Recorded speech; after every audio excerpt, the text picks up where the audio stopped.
just about to start the hand and foot connection flow. So we don't need any equipment today other than your mat and something to put underneath your head, and if you've got a block, if you need it for when we're doing the oblique sit lift, then get one of those. But other than that, you don't need anything today. Right, so come and line your backs. Okay.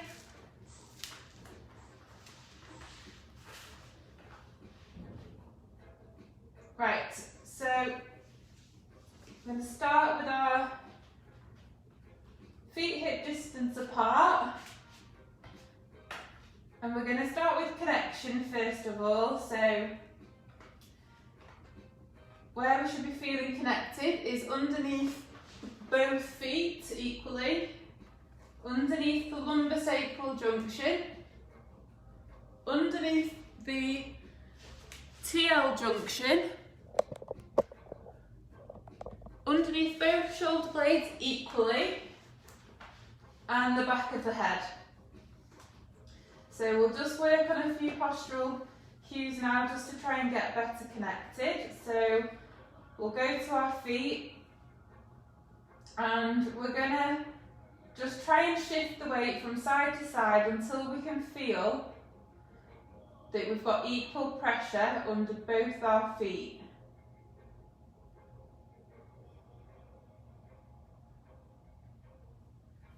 So once we've got that, if we just stop there, and then we're going to think about where we're feeling that pressure on the foot. Are you feeling it on the outside of the foot, or are you feeling it on the inside? So we're going to try and get more balance from side to side of the foot. So if you're feeling it more on the outside, you're going to try to pull the inside of the foot down towards the floor, but try not to lift the outside of the foot up, because if you're lifting the outside of the foot, your ankle's going into a non-neutral position. So to pull the inside of the foot down but keep the outside of the foot down, it keeps the ankle in a neutral position. So if you're feeling it more on the inside, we're going to try and pull the outside down without lifting the inside off the floor. So we're trying to keep that neutral ankle position. So now we should be feeling it equal from foot to foot, and then equal from the inner arch to the outer arch on both feet.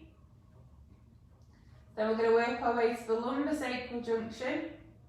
So we're going to tilt the pelvis away from the floor, lifting the spine up. So we're going into an anterior tilt where you'll have this arch underneath your back, so you'll be able to get your hands underneath your back. And then we're going to go the opposite way. So we're tilting into a posterior tilt, reverse peeling the spine down into the floor, and then go the opposite way, back into anterior tilt. And just alternating between anterior and posterior until you find your neutral spine. So your neutral spine is the sort of in the midpoint between the two end ranges. Your lower back shouldn't be lifted off the floor, so you shouldn't be able to get your hands underneath your back, but you shouldn't be caved into the floor. So you should be feeling better connected underneath your lumbosacral junction now. And then we'll go to the TL junction. So we're going to think of our pelvis and rib cage like the pages of a book. So we don't want the book to be open. We don't want to have a rib flaring. We don't want to have lumbar extension. We're going to pull the pages together like we're closing the book, making the rib cage and pelvis more parallel with each other. And if you have a feel onto the bottom of your ribs, you should feel that there's no flaring, there's no bony bits sticking up, so they want to be connected with the floor, with the pelvis. And so you should now be feeling better connection underneath your TL junction. Then we'll work our way to the shoulder blades. You want to shuffle your weight from side to side until you feel you've got more balance between the two sides. And then the shoulders themselves, we want to get away from this anterior, elevated, protracted and internally rotated position. We're going to slightly retract. We don't want to pull the shoulder blades right back down to the floor. So a slight retraction external rotation and depression at the same time to try and activate those shoulder muscles, scapular muscles. And then we'll work our way to the back. It's the back of the head, so we want to push straight back down towards the floor, activating into the front of the neck muscles. We don't want to let the head tilt backwards into neck extension, and we don't want it to tilt forwards. So we're strengthening these muscles at the front of the neck as we do this, the deep neck flexors. Okay, so now we've got a connection, we're going to work on the breath. So put one hand on the chest, one hand on the tummy. We're just going to get the breath in the right order first of all. So thinking about the breath, thinking about the hand on the tummy lifting as we breathe in and lowering as we breathe out.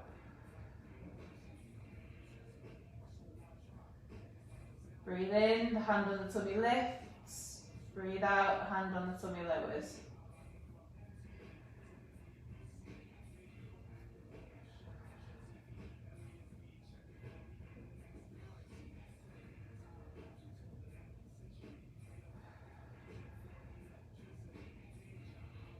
Breathe in through your nose and out through your mouth, through pursed lips. Imagine that you're blowing through a straw.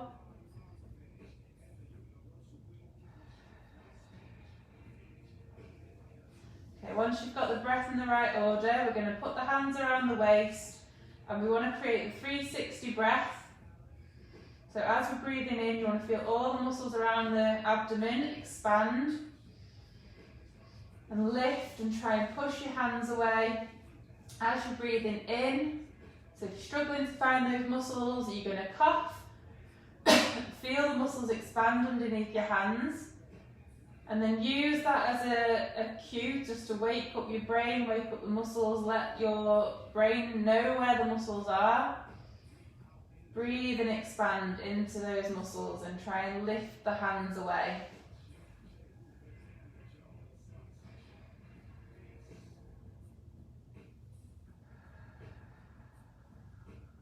Should be feeling this equal from side to side and from front to back. So try and coordinate the breath.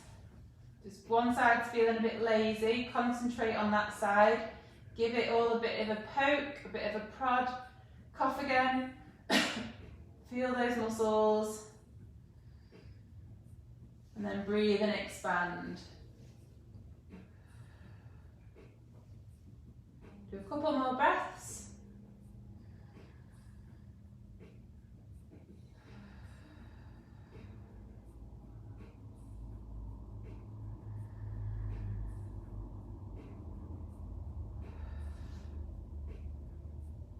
Okay, so we're going to work on the brace now. So we're not clenching, we're not tensing, we're not sucking the belly button in. We're doing an outward push. So the good old imagine you're farting cue. So you're going to breathe in 360. Create that outward expansion, and then before you take your breath out, you're going to do your outward push. Like you're pretending or imagining that you're about to fart.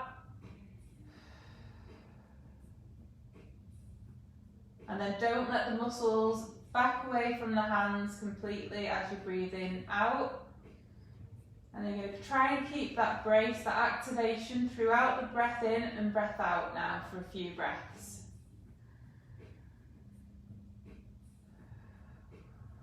So this is really important to be able to do, to be able to brace and breathe at the same time.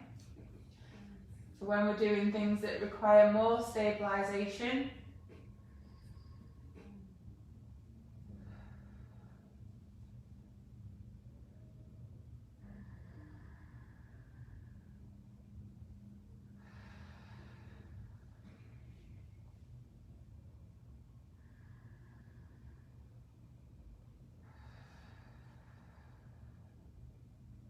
Couple more breaths.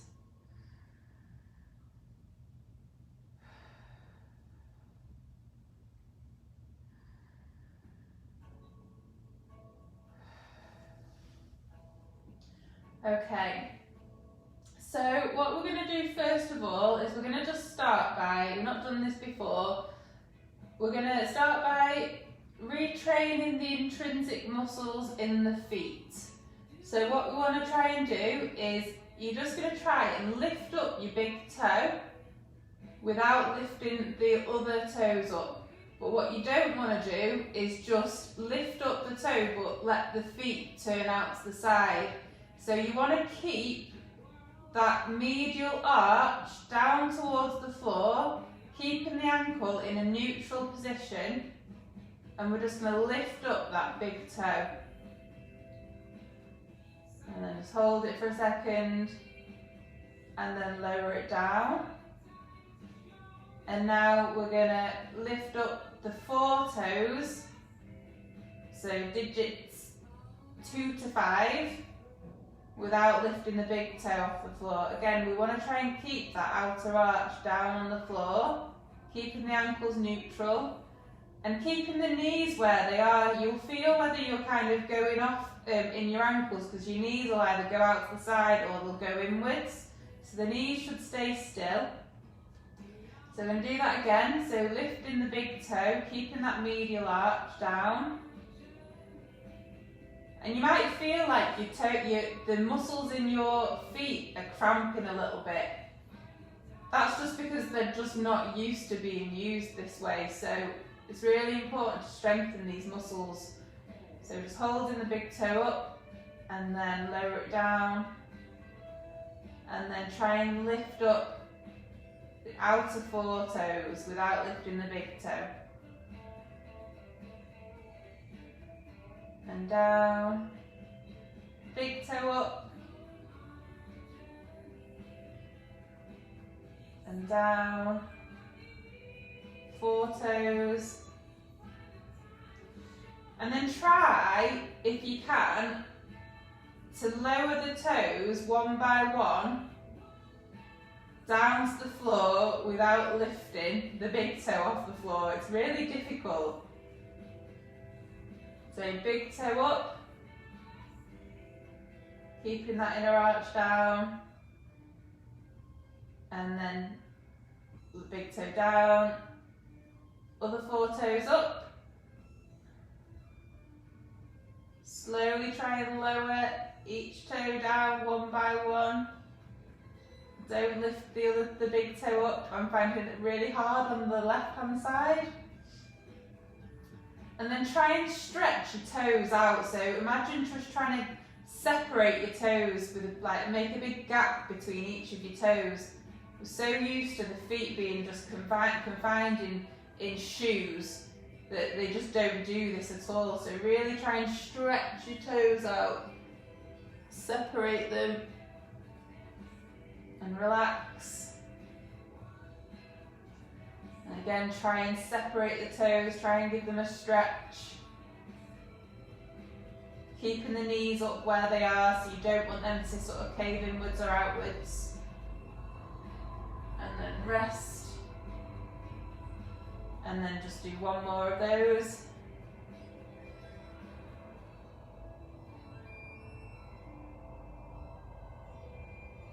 And rest. So we'll do that again in a bit, but when we're stood up. So we're going to start now just lifting one leg up into the air. Try and keep the ankle in the same position as when it was on the floor, so that when you lower it back down, you're trying to place the foot on the floor with sort of in the same position, so you'll feel that connection from front to back of the foot, so that you basically don't land heel to foot. So we're trying to work on that connection. So keeping the ankles in the same position, in that sort of dorsiflexion. Don't let them point towards the floor. See, I got my heel down then first.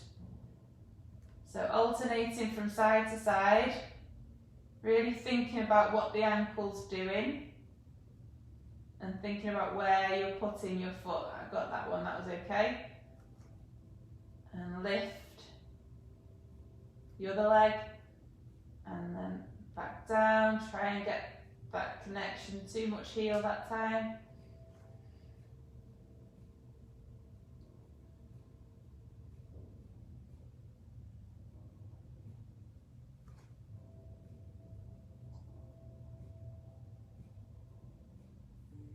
better.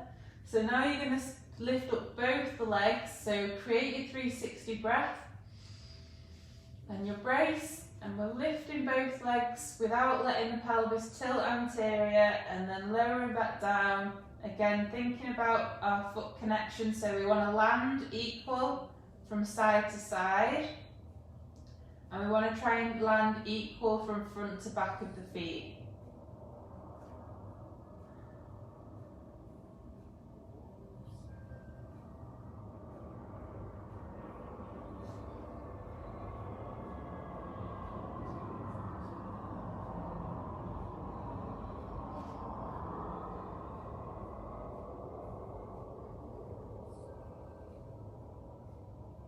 Try and get a little bit better each time you do it.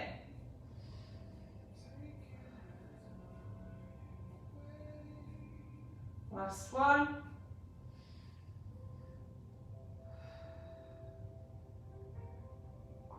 And then lift your legs up into the 3-month supine position. Hands up into the sky, fingertips pointed towards the ceiling. And we're going to lift the head, look to the side you're rolling, and we're just going to start to roll. Make sure you've not got a banana spine, so you've got a nice straight spine, no sagging under here. And then we're going to roll back, nice and controlled both ways, so don't just flop your body.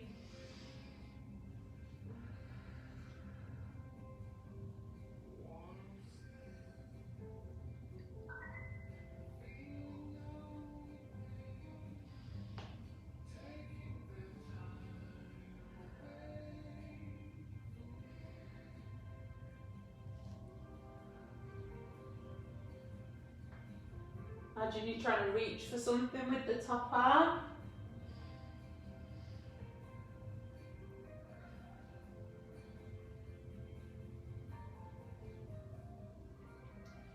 And then we're going to roll onto one side, lift up into low oblique sit, hand fully connected with the floor. And then when we go into high oblique sit, if we just turn the hand and the forearm onto its side, and we're just going to pronate the hand so that it's flat on the floor. So we're tilting it that way, as if we're, I don't really know what to call that, internally rotating it in a way. Okay, so we're up in this high oblique sit, turn the body round so both hands are on the floor. And we want to activate through the shoulders, so we're not letting the shoulders collapse, and we want the fingers to be spread wide. And we want full connection with the hands, so you don't want to feel like your weight is shifted onto the outside of your hand. We're going to try and pull that inside of the hand down to the floor. So that second digit wants to pull down to the floor.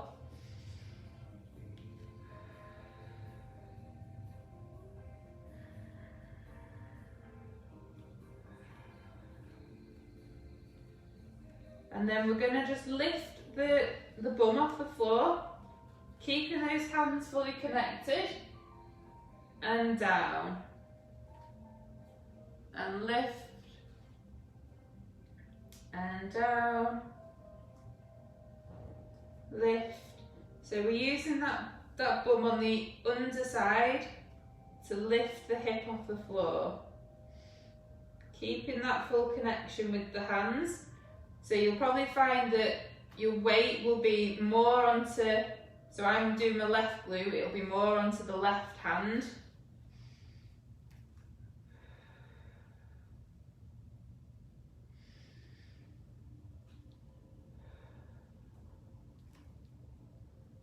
Let's do a couple more.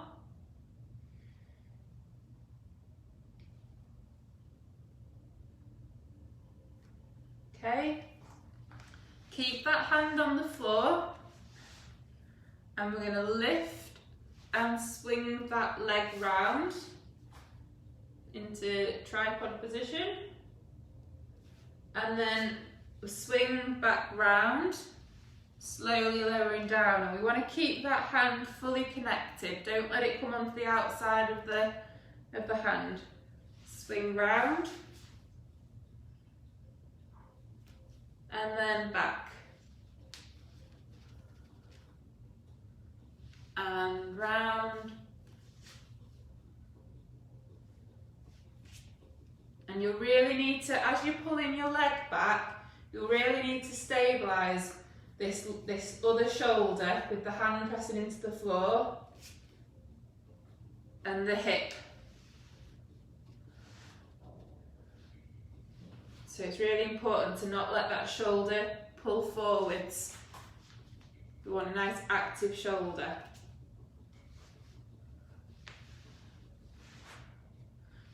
Do one more.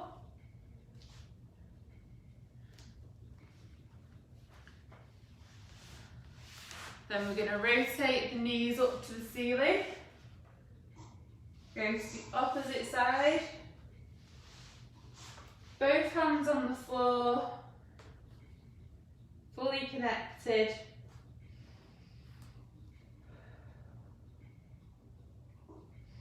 Nice active shoulders, nice long spine. Don't let the head push forwards.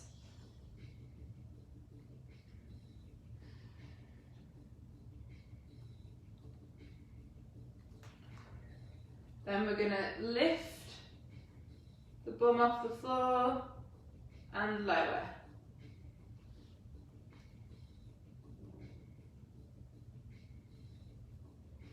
Think about what's happening underneath your hands. Try and keep that connection equal on the outside of the hand and the inside of the hand.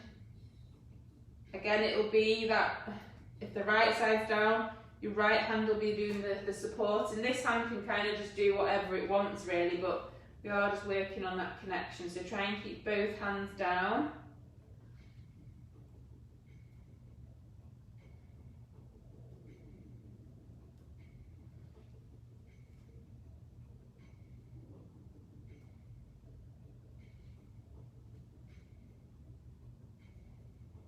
Okay, and then we're going to do the same. So we're going to keep that hand down and we're going to lift and bring the leg round and then back and lower. Keep the spine nice and straight.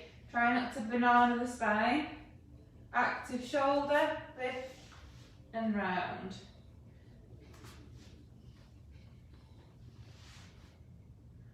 When you come round, try and pull the pelvis into a good position as well, so it's not hiked up and you've not got that banana spine, not rounded.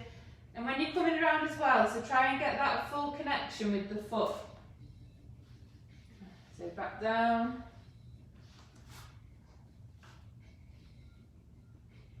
So try not to be on the outside of the foot or caved in, so we're just making sure that that inner arch and outer arch are connected, the front and back of the foot are connected.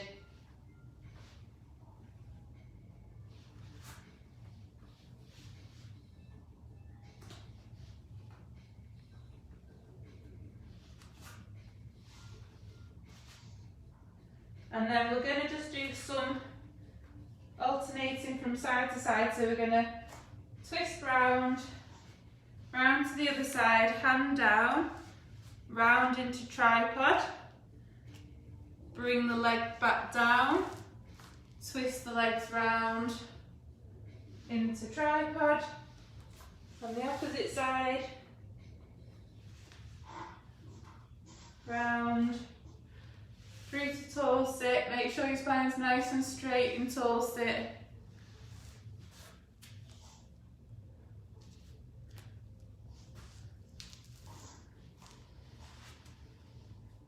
Imagine you're trying to reach for something with this free hand.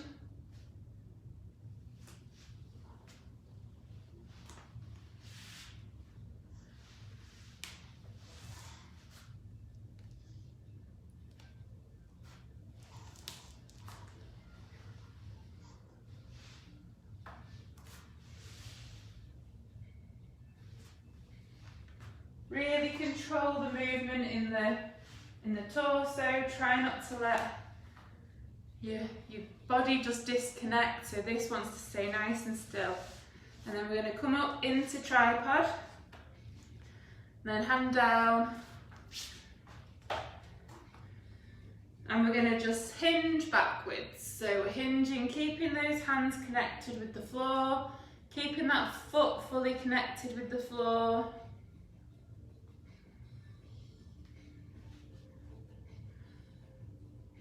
Only go as far back as you can with that back knee.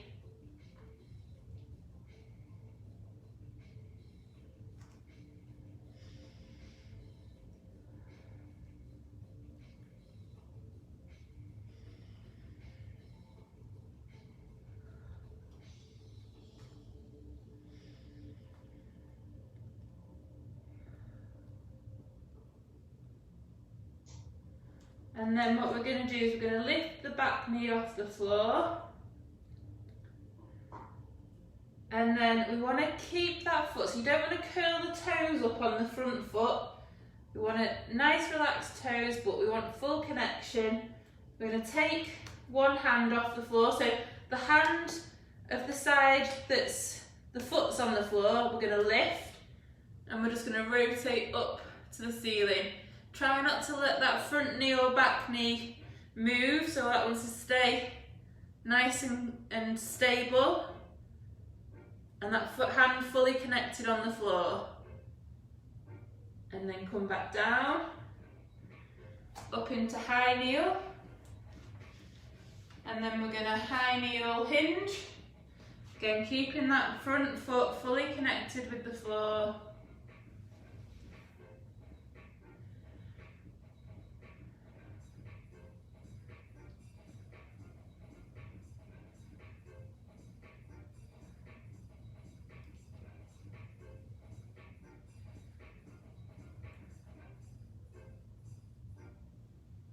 Do one more of these.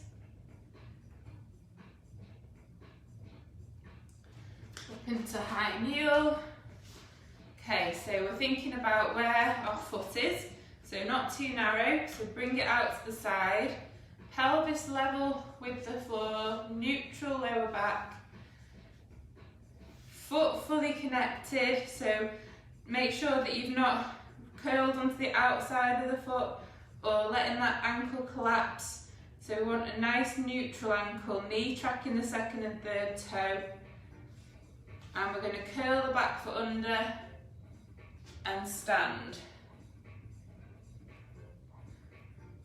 Take that leg back. Woo! Toe bend a bit. Okay, so thinking about that front foot, where the connection is.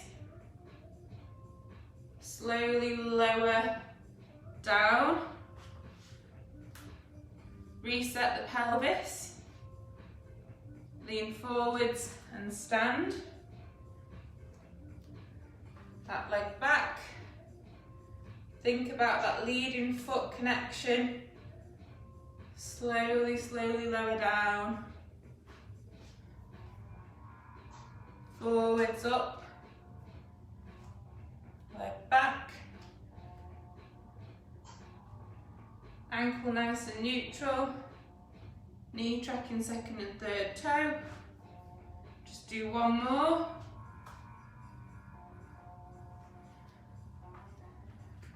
Make sure the pelvis is level, knee, second and third toe.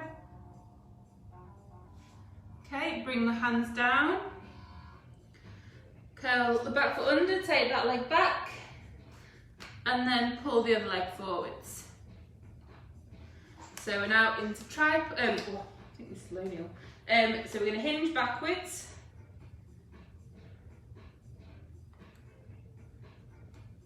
And forwards.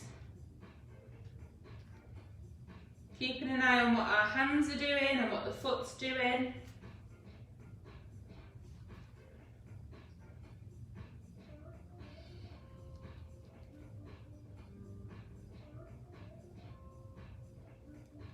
Also thinking about what the lower back's doing, what the pelvis is doing, so try not to round the lower back as you're going backwards.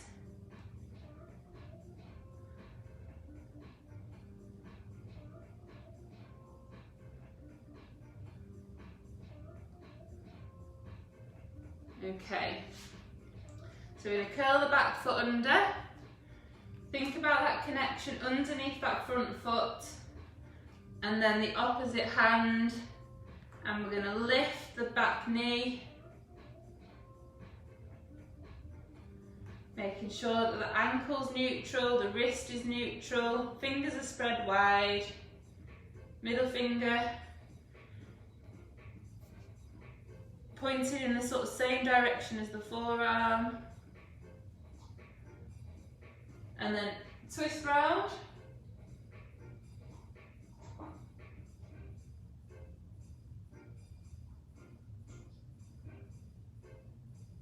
And then down, up into high kneel, and hinge. Keeping that foot on the floor.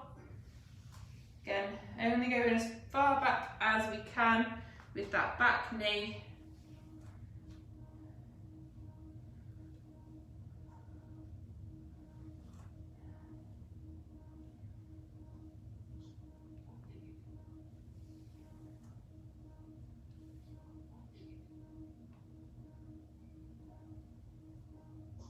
Let's do a couple more.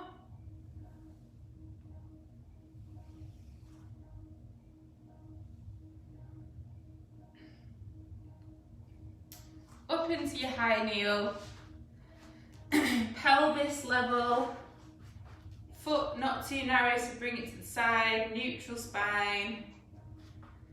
Curl the back foot under, think about that leading foot, and we're just going to lean into it. We're going to stand, take that back foot back, and then concentrate on that foot. Keeping the weight equal from side to side of it and front to back, and then slowly, slowly down. And stand.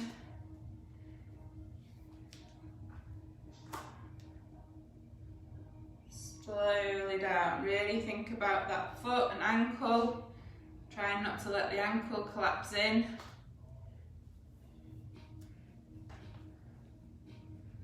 Slowly, slowly down.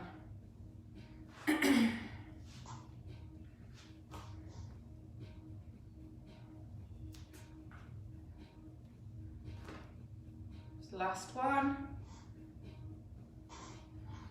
Hands back down. And then curl the back foot under. Take the leading leg backwards. We're going to go down into quadruped. So we're going to just do some hinging. So we're going to get our hands fully connected, middle finger pointed forwards, fingers spread wide, neutral pelvis, so find that neutral pelvis and neutral lower back. And then we want nice active shoulders, so push the floor away with your hands and getting that full connection. Neck nice and long, upper back nice and long as well, and upright, so not rounded. So we're going to pull that upper back down towards the floor, and then we're going to hinge backwards. Keep pushing into the floor with your hands, so imagine that you're trying to pull your hands backwards. Well, they're not actually going anywhere, so as you're going backwards, we're trying to activate through the shoulders more, pulling the hands down into the floor, and then hinge the other way. Try not to lose the lower back and pelvis as you're going backwards and forwards.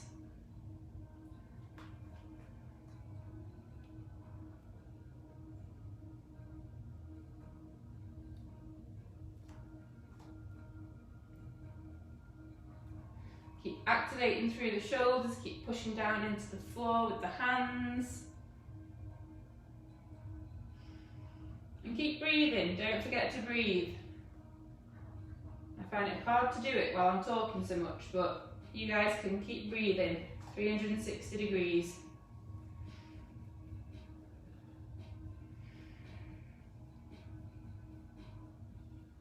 Okay, come up into quadruped, reset, get your neutral spine, and we're just going to shift the weight from side to side in the hands, but also in the knees. So if your weight's going into your left hand, it'll shift into the right knee as well.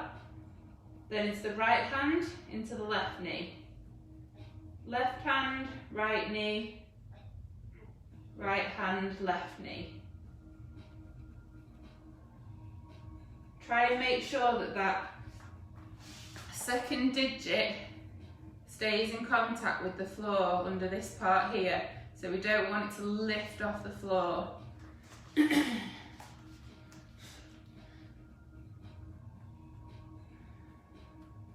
And then we're gonna, if we want to lift up the right arm, you're gonna transfer the weight into the left hand and the right knee, and we're just gonna move that arm forwards. And then transfer the weight into the right hand, left knee, take the left arm forwards. And we're trying to keep the body nice and still as we're doing it. So the body doesn't want to move anywhere. All the movement's coming from the shoulder. So you don't want to sort of shift to one side as you're doing it, as you're sort of supporting yourself.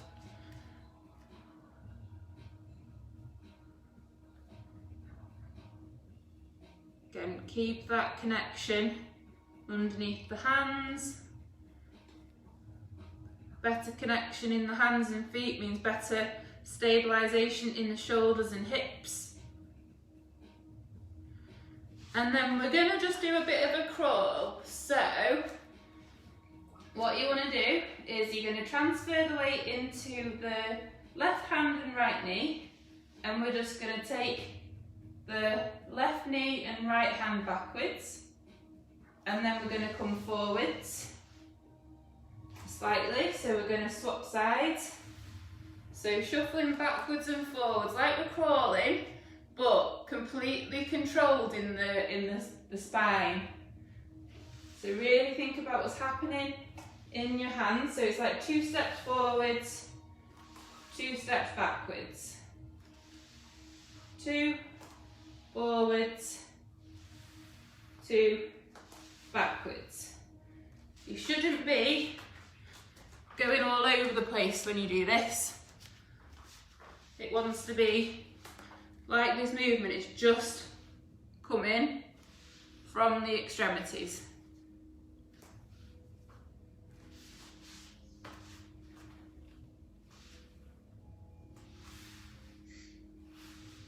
Try not to lose the lower back and pelvis. As well, you want to make sure that your feet are flat on the floor, so you don't want to be curled up like this, going backwards and forwards. They want to be nice and relaxed.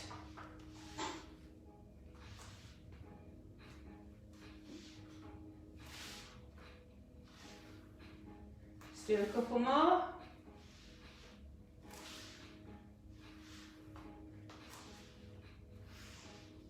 Okay, so we're going to curl the back feet under, activate through the shoulders, nice long upper back and neck. Create your 360 breath and your brace. I'm going to lift the bum in the air, knees off the floor. Try and make sure your hands are fully connected with the floor, and hinge the hips back. So we're going into a high bear, and then down into low bear, into high, into low, into high, into low. Try not to be too narrow with your knees and your hips. So again, we want that external rotation, abduction in the hip as we're flexing backwards. Lower back down. Have a little rest with your legs, a little shake off.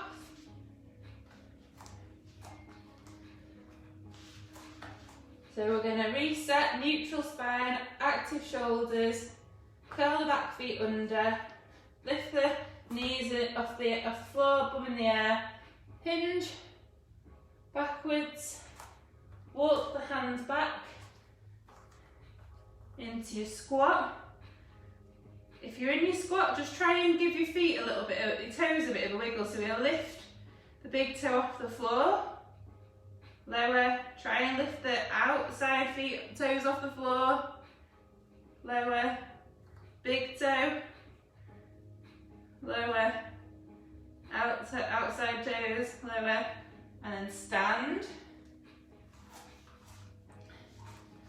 So before we go down into the squat, we're going to work on our foot connection.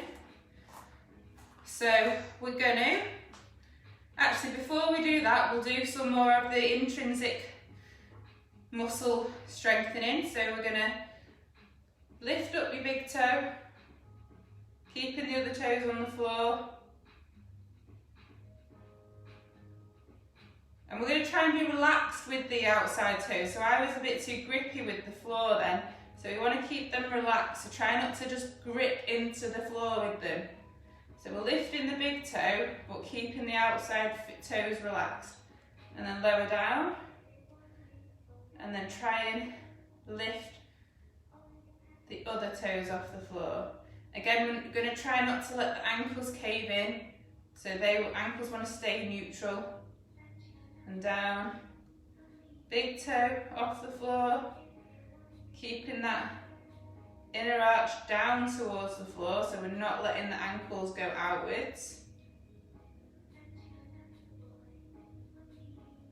And down. Lift the outer toes up. Down. Big toe, keeping that inner arch down. Try not to curl the toes under, down, lift the outer toes, and then try and just bring the toes down one by one. It's really hard. Lift the toes, lower one by one. Lift the toes, and lower. And then try and just spread your toes out. Bit more hard to do actually standing up. Okay, there we go, got them. You might find that it's easier on one side of your foot, on one foot than the other. Relax. Neutral ankles. Spread your toes wide. Try and get out of that position where your shoes have been sort of clamping them together. And relax. Okay, so we're going to just do some foot connection. So we're going to drop the knees inwards, so you'll feel the weight shift onto the inside of the foot. Shift the weight forwards and backwards until you feel like you've got equal weight from front to back. And then keeping that inner arch on the floor, drive the knees outwards, so you'll feel the weight go onto the outside of the foot, but we want to feel that connection on the inside of the foot still. Make sure you've got your neutral spine, and we're going to lower into a squat and back up, trying to keep the pelvis nice and stable. Don't go into an anterior tilt. And up. Lower down. Keeping that foot connection. Just do a couple more.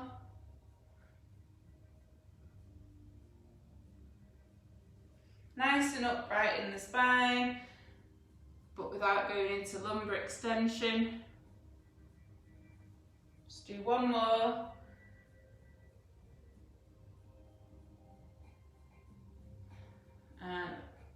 And we're done.